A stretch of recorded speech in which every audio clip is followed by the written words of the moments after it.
আসসালামু আলাইকুম ভিউয়ার্স, সাবিহাস ডিজায়ারের ভিডিওতে আপনাদেরকে ওয়েলকাম জানাচ্ছি। আমি সাবিহা, আছি কক্সবাজারে, বলছি গাজীপুর থেকে। সবার কি অবস্থা, কেমন আছেন? হোপফুলি ভালো আছেন। আমরাও আলহামদুলিল্লাহ ভালো আছি। আজকের ভিডিওটা কক্সবাজারের টোরে। আশা করছি শেষ পর্যন্ত আমার সাথে থাকলে আপনাদেরও খুব ভালো লাগবে। আমাদের জার্নিটা শুরু হয়েছিল আমাদের গাজীপুরের বাসা থেকে রাত 8:30টায়। ঢাকা বিমানবন্দর রেলওয়ে স্টেশনের উদ্দেশ্যে বের হয়ে আমরা 9:30টায় পৌঁছে যাই। কিছুটা দেরি করে রাত 11টায় কক্সবাজার এক্সপ্রেস ট্রেনটি বিমানবন্দর রেলওয়ে স্টেশনে আসলে আমরা উঠে পড়ি।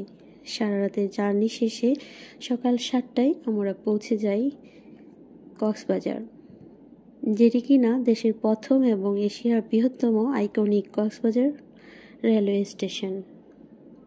এর সৌন্দর্য আর ডিজাইন সত্যিই যে কোনো মানুষের মন কেড়ে নেবে। এটি একটি রেলওয়ে স্টেশন হলেও দেখতে মনে হয় যেন বিমানবন্দর। স্টেশন পরিদর্শন শেষে আমরা আমাদের হোটেলের উদ্দেশ্যে রওনা হয়ে চলে আসলাম সি ক্রাউন হোটেলে, যেটি কিনা কলাতলি বিচের ঠিক অপোজিটে অবস্থিত। আমরা আমাদের জন্য একটি ফ্যামিলি বেডরুম বুক করেছিলাম। যদিও সেটি ফ্যামিলি বেডরুম ছিল, কিন্তু রুমটিতে জায়গা খুবই কম ছিল।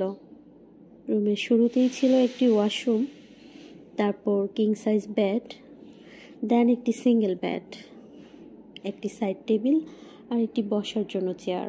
পাশে ছিল আলমিরা। রুমটা সুন্দরভাবে ডেকোরেশন করা ছিল, তবে সবচেয়ে বেশি ভালো লেগেছে রুমের ব্যালকনিটা। এর থেকে একটু পাশ করেই সমুদ্র দেখা যাচ্ছিল। যাই হোক, একটু রেস্ট নিয়ে খাওয়া দাওয়া করার জন্য চলে আসলাম ওদের রেস্টুরেন্টে। ওদের রেস্টুরেন্টটা ওদের নিচতলায়।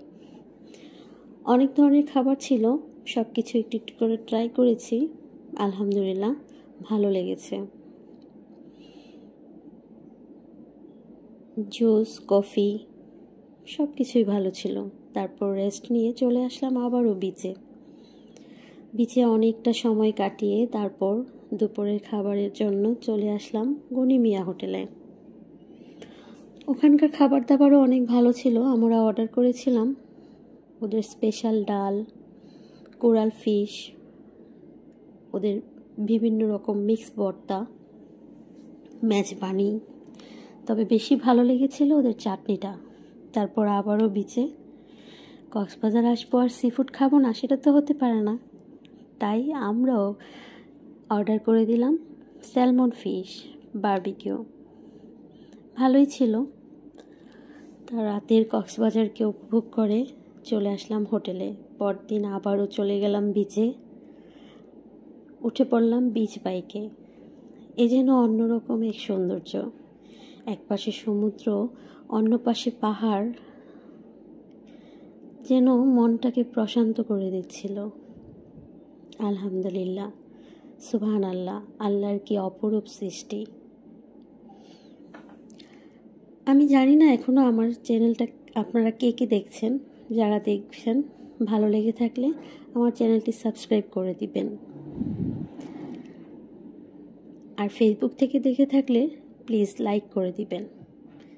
তারপর আমরা চলে গেলাম রেডিয়েন্ট ফিশ ওয়ার্ল্ড, যেটা কিনা বাংলাদেশের প্রথম সমুদ্রের নিচের জগৎ নিয়ে গঠিত। এখানে শুধু বাচ্চারা নয়, বড়রাও আসলে আনন্দ পাবে। এটি আসলে একটি মাত্র অ্যাকুরিয়াম, কিন্তু বিভিন্ন খণ্ডে খণ্ডে বিভক্ত। এখানে বিভিন্ন মাছের উচ্চতা, ধরন, হিংস্রতা দেখে ওদেরকে বিভক্ত করা হয়েছে। এখানে পেয়ে যাবেন বিলুপ্তপ্রায় লাল কাঁকড়ার দেখাও, যেগুলো সত্যি মন কেড়ে নেওয়ার মতো। তাছাড়াও এমন অনেক ফিশ আছে যেগুলো সত্যি অসাধারণ। তারপর পরের দিন আবারও আমরা চলে আসলাম বিচে। যদিও ইচ্ছা ছিল না ভিজার, কিন্তু সমুদ্রে যাব আর ভিজবো না, সেটা যেন হয়ে ওঠে না। ছেলেটাকে বারবার না করা সত্ত্বেও ছেলেটা ভিজা শুরু করে দিল। তারপর হোটেলে এসে চেঞ্জ করে আবারও ফেরার পথের যাত্রা শুরু করে দিলাম। আমার ভিডিওটা যদি ভালো লেগে থাকে প্লিজ সাবস্ক্রাইব করে দিবেন চ্যানেলটা এবং ভিডিওটাতে একটা লাইক এবং কমেন্টস করে দিবেন। ধন্যবাদ। আল্লাহ হাফিজ।